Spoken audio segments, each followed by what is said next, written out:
So this video is how to wash and care for and block synthetic or synthetic blend wigs. This particular wig is a really cheap synthetic sort of hard front wig. There's no lace front on this or anything. This is completely 100% synthetic hair. So I've got shampoo, I've got washing up liquid, and I've got fabric softener. Now it's worth saying, if you are working with human hair wigs or human hair blends or animal hair or any kind of like lace front or expensive hairpiece or wig, you certainly wouldn't touch this with like washing up liquid or whatever. You can get specialist wig shampoos and there are other things that you can do. But this method is brilliant for like kind of hardcore synthetic kind of mucky wigs that have got lots of grease paint or foundation on them, or if you performance wigs, anything that just needs a really good clean. So I'm filling up my sink with warm water, not boiling hot, pretty hot, some shampoo and some washing up liquid. And the reason for mixing the two is synthetic wigs are not actual hair, so they don't get cleansed in quite the same way. However, you want to be able to strip some hair products off of it. And the washing up liquid is good because it helps break down grease and it will help lift off kind of oil-based makeup and stuff. So I've turned the wig inside out and I've exposed the foundation or the lace underneath, and that is so that I can really scrub it and also to help protect the wig from matting up too much underneath. I mean, this thing's about as matted as it gets anyway, but it will help. It will stop hair from tangling further. I submerge the whole thing and I'm going to take some time to kind of work the bubbles into the hair along the front seam and on the kind of crown on the lace. Like I said, if this was a lace front wig, there's a completely different process for cleaning the lace, which I'll talk about separately on another video. But for this, I am just pushing the wig into the water. I'm kind of working the bubbles through the hair, but at no point do I start like scrubbing it as I would my own hair in the shower, for example. I want to try and avoid knotting and tangling this up.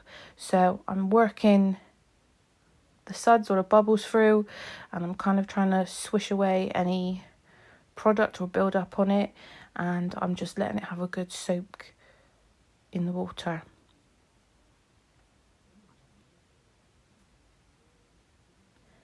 You can massage it through the root and work your way down to the point, but you don't want to be scrubbing that if you can help it. Once I'm happy with that, I'm going to empty out my sink. I'm just going to rinse off the best of the soap and the bubbles that I can.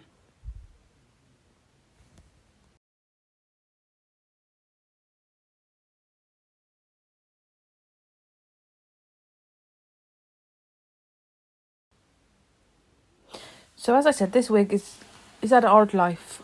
She was filthy, so that's why I did the initial wash with shampoo and washing up liquid to remove as much of the gunk as I could.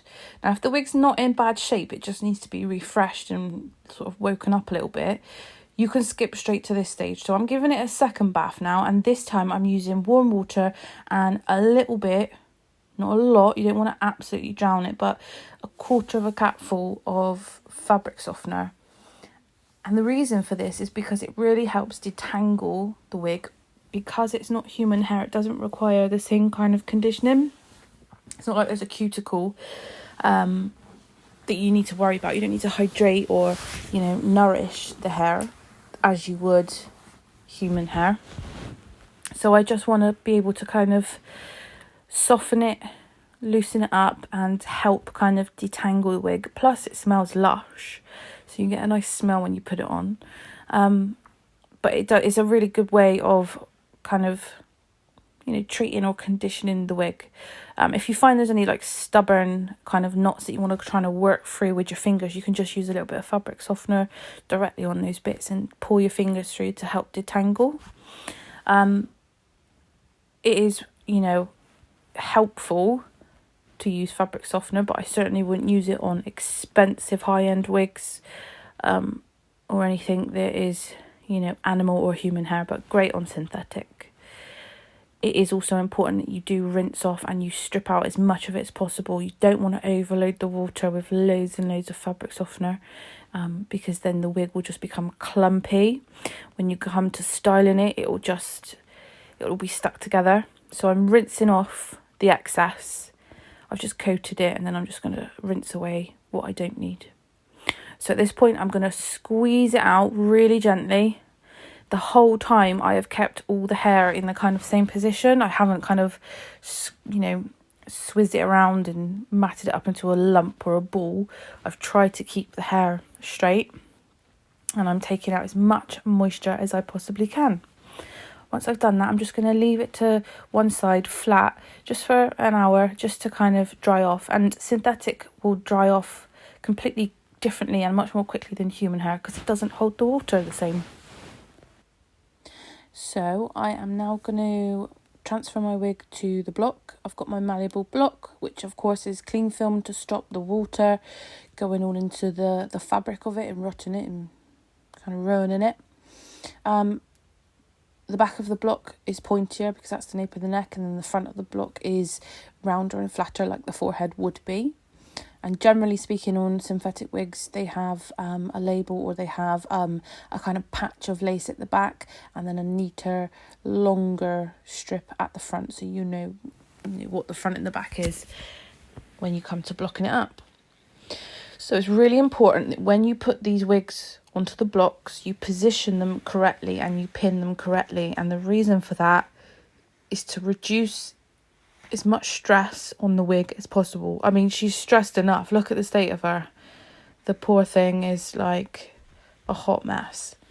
So we need to now pin this wig to the block to mimic, you know, the stability that it would have if it was real hair, to allow you to style it, but also to stop unnecessary ripping and strain and stress on the wig.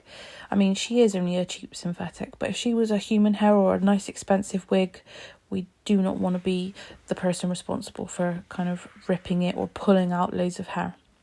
So I've got some ribbon, I've got some T-pins, and I'm going to pin the whole front edge of my wig down. And the reason that we use ribbon or galloon or some type of material around the front is so that you're not pinning directly into hair or lace or foundation net.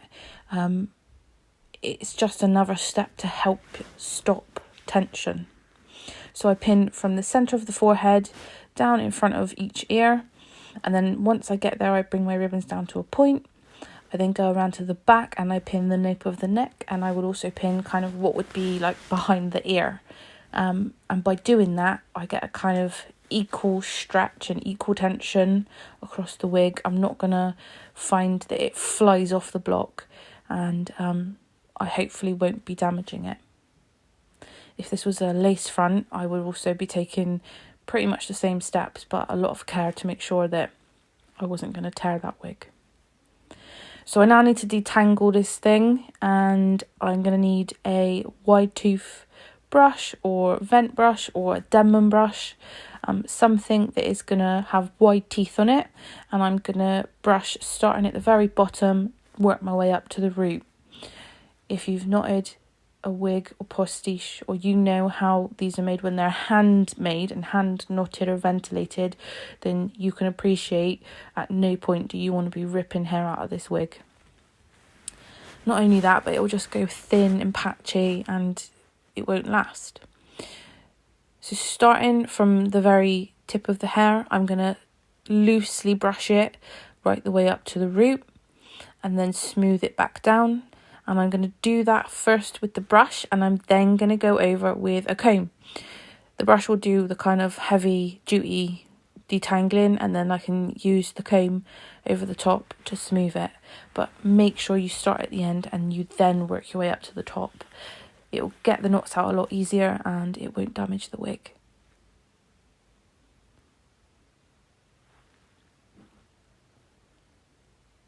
So I'm now going to get the wig the what? The wig ready to set. Completely lost my train of thought then. I'm going to set this thing now, and the reason for that is there's no way I'm going to be able to style this unless I've got a really good foundation to it. I've got a really strong kind of curl or crimp or texture to this wig to give me body and lift and something to work with. If this was real hair, I could use heat.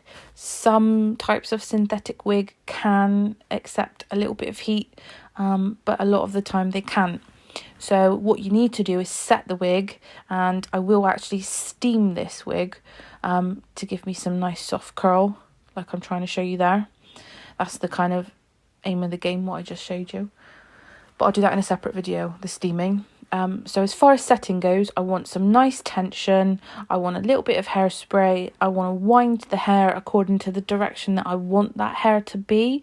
So if I want all the hair up, I might wind upwards. For this, I want the hair down. I'm going to wind down.